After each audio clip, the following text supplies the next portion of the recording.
Baik, Pak Fahri, kita tahu sosok seorang Yusril Iza Mahendra begitu kuat di PBB. Nah, ini bagaimana PBB akhirnya mungkin ke depan ya akan mencari sosok yang kuat juga sebagai menjadi ketum dalam Partai Bulan Bintang ini. Seperti apa? Ini kan kita lihat banyak juga nanti mungkin kader-kader pilihan dari Partai Bulan Bintang sendiri akan seperti Ya, apa PBB nanti kan punya prosesnya? kader yang cukup banyak ya. PBB kan punya sumber daya dan punya resourcing yang telah mumpuni untuk itu. Ya, yang apa istilahnya, kader kami, saya termasuk dalam hal ini adalah kader langsung dari Prof. Yusril, yang tentunya juga telah dipersiapkan untuk itu. Jadi Ya. dengan demikian kami tidak kehilangan atau kekurangan stok kepemimpinan yang ada di PBB. PBB itu punya sistem. Jadi memang kalaupun terjadi penggantian kepemimpinan maka tentunya telah terantisipasi lewat sistem dan mekanisme kerja partai. Jadi pola kepemimpinan yang ada di PBB itu berbasis pada sistem sesungguhnya, bukan berbasis kepada individual.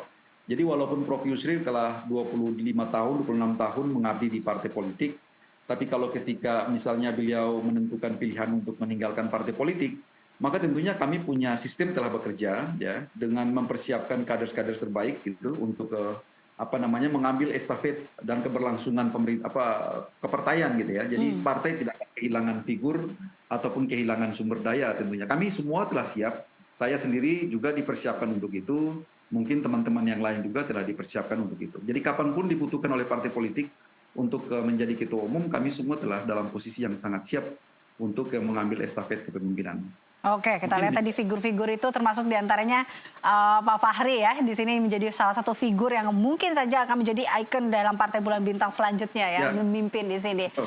Oke, kalau kita lihat saat ini Pak Fahri, perahu saat ini sudah bersama Anda, tongkat bagaimana estafet untuk menjalankan Partai Bulan Bintang saat ini sudah saat ini bersama Ya. Anda.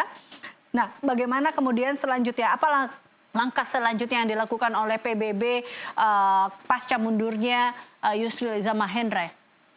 Iya, saya kemarin sesuai dengan amanat ya, yang diberikan oleh Musyawarah Dewan Partai atau MDP pada tanggal 18 Mei kemarin, itu cuma 3 hal. Yang pertama adalah konsolidasi internal, ya bagaimana merapikan seluruh infrastruktur partai dari pusat sampai ke daerah. Dan yang kedua adalah bagaimana mensukseskan pelaksanaan pilkada langsung, ya karena memang PBB juga banyak mengeluarkan rekomendasi kepada calon-calon kepala daerah yang sangat banyak ya dari Sabang sampai ke Merauke, dan itu semua setiap hari setiap saat tim Des Pilkada yang ada di PBB itu bekerja pagi siang malam untuk memproses itu, sehingga kami pastikan bahwa seluruh tahapan ini agar agenda ketatanegaraan untuk pilkada ini bisa berlangsung sebagaimana mestinya.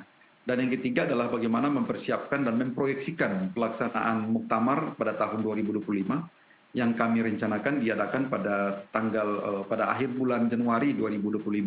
Nah, semua itu kami membutuhkan persiapan dan kematangan ya, penguatan-penguatan, dan itu yang sebenarnya menjadi agenda esensial daripada penunjukan saya sebagai penjabat ketua umum ya, yang langsung direkomendasikan langsung oleh Profesor Yusril Iza Mahendra dan disetujui oleh sebagian besar daripada musyawarah peserta musyawarah Dewan Partai. Sehingga dengan demikian berdasarkan mandat itu secara organisatoris saya bertanggung jawab untuk memastikan bahwa 3 agenda penting ini, 3 agenda strategis ini bisa terlaksana sebagaimana mestinya. Mungkin demikian. Oke, baik. Bagaimana juga akhirnya ini roda perputaran dari Partai Bulan Bintang ini sendiri tadi dengan agenda yang sudah akan berlangsung. Kita tahu juga saat ini kita akan di November ini akan menghadapi pilkada di sini. Ini kan juga menjadi jalan yang harus cepat tentunya dilakukan oleh PBB dengan perputaran atau hilangnya mungkin ikon dari PBB orang mengetahuinya Prof. Yusril di sini. Nah, ini bagaimana Anda meyakinkan tentunya masyarakat di sini? Iya, kami kan partai tengah ya.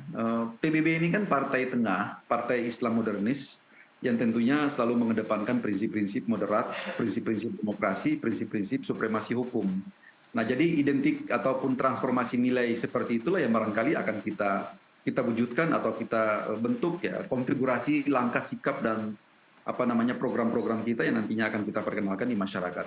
Ya contoh misalkan dengan dalam program yang terdekat ini misalkan untuk calon-calon kepala daerah. Calon-calon kepala daerah sebelumnya kita akan memberikan rekomendasi, kita melakukan mekanisme internal berupa fit and proper test.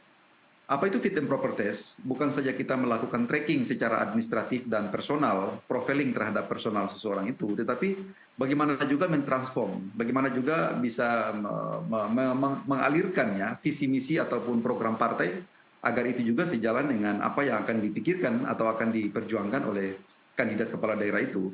Nah, jadi memang partai politik ini kita harus wujudkan yang seperti itu. Baik. Salah satu adalah bagaimana kita hadir untuk memperbaiki sistem. Jadi partai PBB ini kan identik dengan apa namanya semacam problem solver ya. Jadi soal-soal sistem, soal-soal hukum dan keadilan itu identik dengan partai ini.